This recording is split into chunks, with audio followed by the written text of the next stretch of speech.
news team taking action for you. KEPR Action News. We want to make sure that all the team members that are going to take care of that scenario work together well. Coming up on Action News, Good Shepherd Healthcare System is hosting an active shooter preparedness drill in Hermiston tonight. You'll hear from a health leader on how this training will help keep patients and staff safe in an active event. Kennewick police are investigating after a man died from a gunshot wound last night. We'll share the victim's identity and tell you if any arrests have been made. Plus, you can enjoy the Mid-Columbia Symphony and help support people affected by a massive earthquake in Mexico. We'll tell you about a special event this weekend. Good evening, everyone. I'm Scott Stovall. We're following a couple of breaking news situations right now. First, a state trooper has been shot in Walla Walla. Details are very limited right now.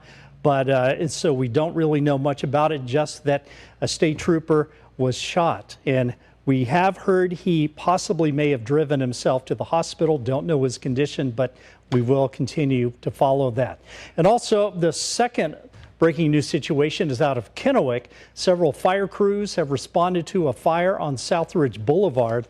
Our Maggie Laughlin is at the scene right now. Maggie.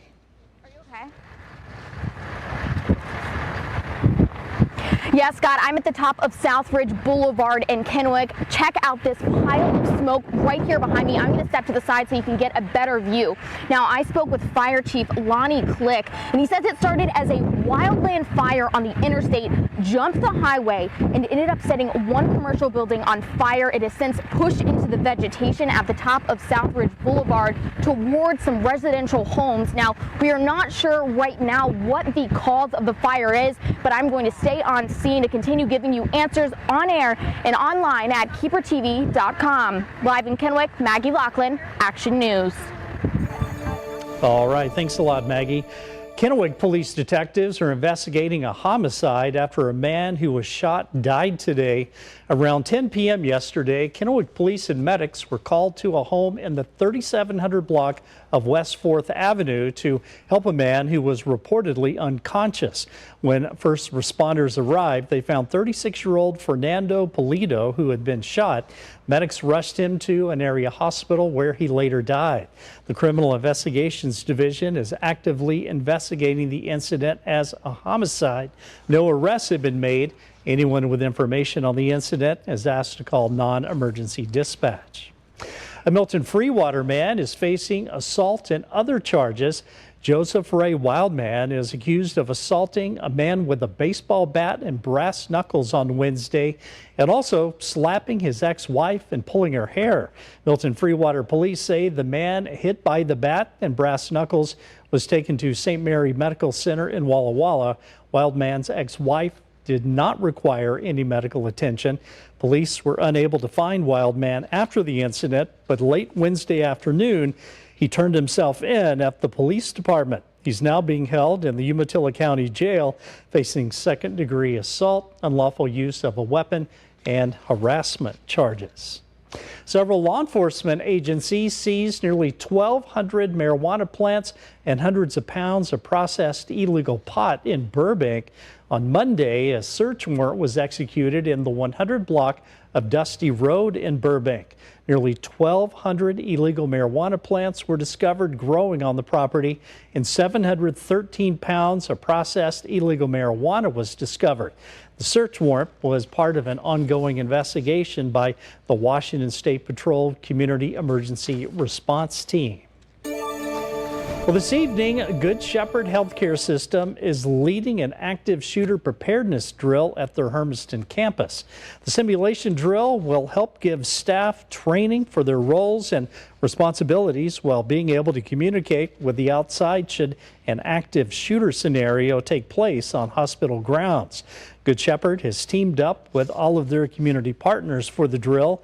Organizers say the main role of the community partners is to participate or practice protection of employees and transportation of victims to a safe location in the event of a shooting. Many agencies will be taking part in the drill. Aside from law enforcement, Live Flight as well as Air Link Northwest will simulate safe transportation of drill victims from the hospital to a safe location. Drill organizers say community awareness is important for this event. Tonight, there will be road signs and reminders on reader boards to help prevent any misunderstanding that a drill is occurring. Hospital leaders say, in addition to the knowledge and experience gained in the drill, a new emergency communication system has been implemented at Good Shepherd, and staff have also completed pre-training, including the Run, Hide, Fight active shooter education. Unfortunately, in the U.S., active shooter issues are real, and our communities can be a threat. And so we want to make sure that all the team members that are going to take care of that scenario work together well. So that's really what the drill is about. It's about us practicing. The campus will be on lockdown for 2 to 3 hours while the drill is taking place. Good Shepherd will remain fully operational and will continue to care for any patients needing medical treatment. Our main headline continues to be the wind this afternoon, especially with regards to those fires burning in Benton and Franklin counties. This is not helping efforts at all. These winds are coming in at a pretty good clip out of the west-southwest right now. Let's take a look at some numbers across the basin. 18 in Pasco, 22 in Walla Walla, as well as Pendleton at 24 miles per hour. Also, this just in from the Washington State Department of Transportation. US 395 southbound in Kennewick is closed between West 27th Avenue and I-82 due to that brush fire that Maggie was just talking about a few moments ago. There's no estimated time of reopening. A detour is available via some local routes. We'll talk more about the wind and when it might ease up for us and what we can expect heading into the rest of the week and your weekend. Your full storm tracker forecast coming up in a few minutes. All right. Thanks, Mike. Well, you have a chance this Saturday to help out people affected by a massive earthquake in Mexico and listen to the Mid-Columbia Symphony. 4 high-ranking leaders from Colima, Mexico were supposed to be in Pasco right now, but had to cancel their visit because of the earthquake. The delegates were scheduled to visit this week to share ideas on economic development and trade relations. The Mid-Columbia Symphony was initially supposed to serve as a finale event for the delegates, but now it's a fundraiser for those affected in Colima. Arts and culture is vital to us as a human race and to us as just people that want to empathize with others. Pasco City leaders invite the community to come out to the farmers market Saturday evening from 6 to 9. The event will be free to the public. Donations are welcome, though, and we have more information about the event on our website, KEPRtv.com. I'm Christine Frizzell with a new look at extreme measures on border policy. Why a lack of a clear federal plan is making way for state leaders to take measures into their own hands.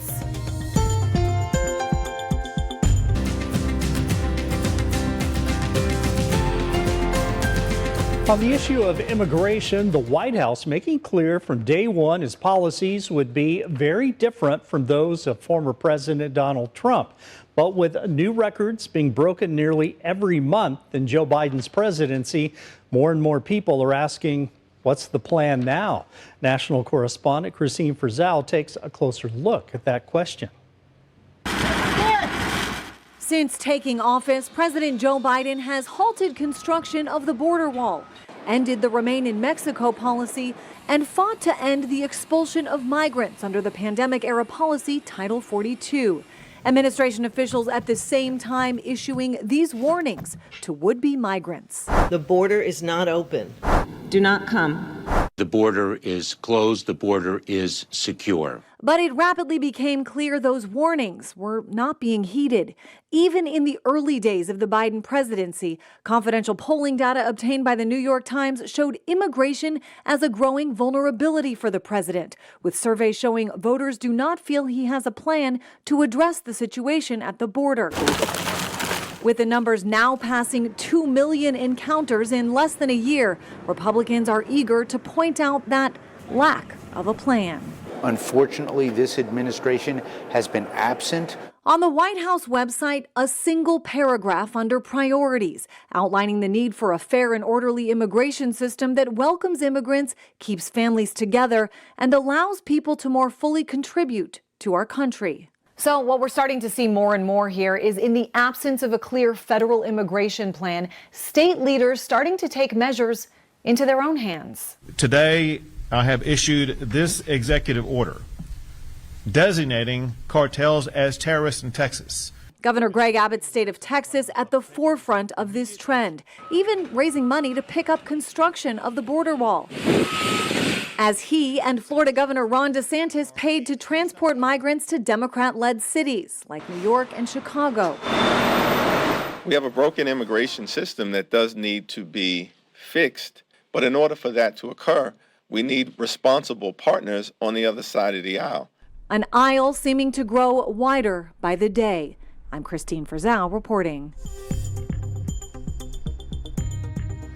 Good news, winds are expected to relax once that sun begins to set. The atmosphere is going to stabilize a little bit for us, and we're going to set ourselves up for a quiet night ahead with temperatures into the 60s, but it's the wind that continues to drive the headlines. I'll have more on that coming up after the break.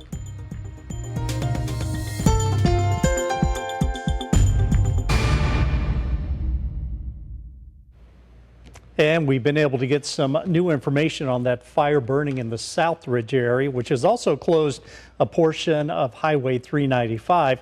Let's go back to Maggie Laughlin. She is live at the scene to give us the latest. Maggie. Scott, I am still here at the top of Southridge Boulevard here in Kennewick, actually standing in the parking lot of Quality Signs. And as you can still see, there is a massive amount of smoke behind me. We're going to get a better look of it as Jed pans it out for us here. This is the information we know right now. Fire Chief Lonnie Click says it started as a wildland fire on the interstate, jumped the highway, and it ended up setting one commercial building on fire. It has since pushed into the vegetation you can see right behind us at the top of Southridge Boulevard. They are trying to secure the perimeter right now of the neighborhoods. We are told evacuation orders have been set in place, and no one is threatened at this time. There are no injuries reported. Right behind us, those are 27 units from Benton, Franklin, and Walla Walla counties. This appears to be two incidents within an incident right now. We're going to stay on scene to continue giving you more information about this smoke here behind us. That's all we have at the moment, but we'll be here with you at KEPR Action News. You can find out more information online at KEPRTV.com. Live in Kennewick, Maggie Laughlin, Action News. All right. Thanks a lot, Maggie. Well, J&L Hydraulics in Pasco is hosting their Retro Riders Motorcycle Show for the 16th year in a row. All proceeds from the show will go to the Heads Up Tri-Cities foster care program. Organizer Bill Thackerberry says this will be the 8th year they're raffling off a $3,000 motorcycle. Nice to be in amongst all these guys that like the stuff I like. It's vintage motorcycles. It's not just guys, too. There's a few women. In fact, we had a woman win a couple of years ago with her Vespa. And the event is free to the public. Donations are encouraged. Registration will be this Saturday from 8 to 10 a.m. with the show running from 10 a.m. until 3 p.m. at 1120 West Lewis in Pasco. That's across from Fiesta Foods and Vinnie's Bakery. Well, good evening and welcome back. Happy first day of fall. And our big headline, of course, continues to be the wind. And we have a couple variables involved that are making for a volatile fire situation with some of these fires burning in Benton and Franklin County. Obviously, number one is the vegetation is very dry. Humidities are relatively low. And then we throw in the wind on top of that. And once you get a fire start, that can take off very quickly. Right now, our wind's out of the west, southwest at 18 in Pasco, 15 in Hanford. And Walla Walla clocking in at 22 miles per hour right now with that sustained wind speed. Pendleton at 24. As the evening wears on, these winds will start to ease off a bit as the sun begins to set. The atmosphere will become a little more stable. and the pressure gradient loosens for us. That's the good news. But until that happens, those fires are going to continue to burn here in Benton and Franklin County, and hopefully those firefighters will get some good efforts as that wind begins to ease up for us here over the next few hours. This takes us all the way into the weekend. Should have probably stopped it with Friday afternoon, but you can see after this evening the winds will remain light. Compliments of an area of high pressure that's going to build and bring with it some pretty spectacular weather for some cool nights and some warm sunny afternoons. Actually a warming trend in store for us moving forward. 74 right now in Pasco, 69 in Walla Walla, Pendleton at 70. If there's any consequence with the fires going on right now, this drier air mass that moved in is a little bit cooler, so that does up the humidity levels a little bit, but doesn't bode well for those fires that are currently burning right now with those driving winds. Here's our satellite radar over the last 3 hours. The upper level low that was centered right over eastern Oregon yesterday that brought the clouds departing now off to the east on the back end of it, and a drier air mass. That's what's produced the winds for us this afternoon. But again, hang tight as the evening wears on. We do expect those winds to back off for us a little bit. Here's what we could see tomorrow is a few clouds drifting through the afternoon hours as the low off the coast will try to drift inland across western Washington, providing for a cloudy day for places like Seattle. But it really loses energy and gets kind of bumped away from us as an area of high pressure builds starting tomorrow through the weekend. What that will continue to provide is sunshine heading into Saturday and Sunday, coupled with a warming trend as temperatures will climb into the 80s, maybe even some mid to upper 80s for the Tri-Cities early next week before we cool back down heading into next week. So Seattle might see a few sun breaks at 68 tomorrow, 75 for Portland, 70 for Spokane. Overall, a pretty nice looking Friday. Lows tonight in the low 50s, cooling off at night. The nights are longer now as we're into fall, and so that lends itself to some good mornings, cool, crisp mornings, but nice, sunny, warm afternoons, as we often can see in September. Look at these highs. 80 for Pasco is the warm spot. 70s elsewhere. The weekend, Sunday, by Sunday, 80s and mid-upper 80s for Walla Walla Monday and Tuesday. And for the Tri-Cities, it looks like we're just in the 80s starting tomorrow through the next, well, at least 6 days anyway, before we cool off a little bit on Thursday at 78. And that's a look at your forecast. Have a great night.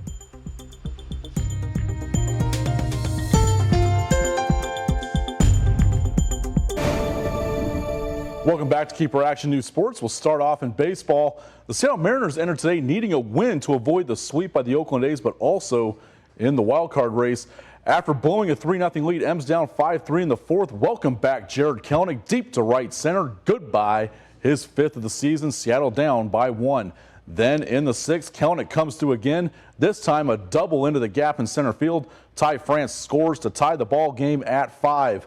Later in the frame, Adam Frazier up to bat. Ground ball down the left field line. It's going to be extra bases. Kelenic and Dylan Moore score on the play. M's regain the lead 7-5. Mariners go on to win 9-5 and avoid the sweep. Next stop, Kansas City. They open a 3-game series with the Royals tomorrow night. Tomorrow night, week 4 of Friday Night Fever. Some games to note: Kamiakin at Kennewick, Richland at Chiawana, Hanford at home against Mountain View, Pasco at Walla Walla, just to name a few. Tonight, a couple of games on tap. Non-league action in Kennewick as the Riverview Panthers host the Kittitas Coyotes. That game started just a few minutes ago. And in the Mid-Columbia Conference, the Southridge Suns, they're at home to take on the Hermiston Bulldogs. That kickoff is scheduled for 7 o'clock. And you get all the scores and highlights on Friday Night Fever only on KEPR. In the college ranks, Washington State Cougars with a big test on Saturday. The Cougs at home taking on the Oregon Ducks in their Pac-12 opener. Oregon's ranked 15th in the AP poll. Wazoo, despite some impressive wins, including one against Wisconsin, still unranked. With a win Saturday, they could crack the top 25, but head coach Jake Dickert says they are not taking the Ducks lightly. They've improved each and every week. I thought they had a great bounce back week 2. I mean, to score 70 points, I don't care who you're playing, and I have a lot of respect for Eastern Washington. And then to have BYU come in there, who is a big physical football team that we got to see firsthand last year, it's impressive. And Saturday's kickoff scheduled for 1 o'clock. The Seattle Seahawks getting ready for this Sunday against the Atlanta Falcons. The Seahawks a 4-point favorite. This week, head coach Pete Carroll told Seattle Sports Radio how he feels quarterback Geno Smith has played well the first 2 games, but he admits the offense has been a little too conservative. He wants to see them open it up a little more. The Falcons are 0-2 coming off a loss to the Rams. Sunday's game at Lumen Field scheduled for 1:25, and that is it for sports at 6. I'll be back later for Action News Sports at 11. All right, thank you very much, Ryan. Those winds sustained out of the west-southwest at 15 to 20 miles per hour for most of us here into eastern Oregon and the basin, and those winds will begin to ease up later this evening. But still, yeah, those winds have not only kicked up the dust, but also is hampering firefighting efforts in Benton and Franklin County. We're just hoping for some help for those firefighters as they get those brush fires under control. Let's look at the numbers tonight. Boy, it's fall. Can you believe it already? And here we go with some cool temperatures at night, dropping into the low 50s, longer nights, some cool mornings will give way to sunshine and some nice warm sunny afternoons. The trend will be a warming trend through the weekend, with temperatures into the 80s through next week. Mid-80s even in spots like Walla Walla for Monday and Tuesday. The Tri-Cities will also see some pretty warm temperatures for fall standards into the mid to upper 80s, possible by Monday and Tuesday. And a stretch of some pretty beautiful weather. And good news is it doesn't look like wind is going to be a part of that forecast, but we'll continue to update things going on with those fires out there. There you go. The fire, also the state trooper shot in Walla Walla. We'll get more information on that. Share that online and on air. We will see you tonight at 11 o'clock. Have a great evening. Good night.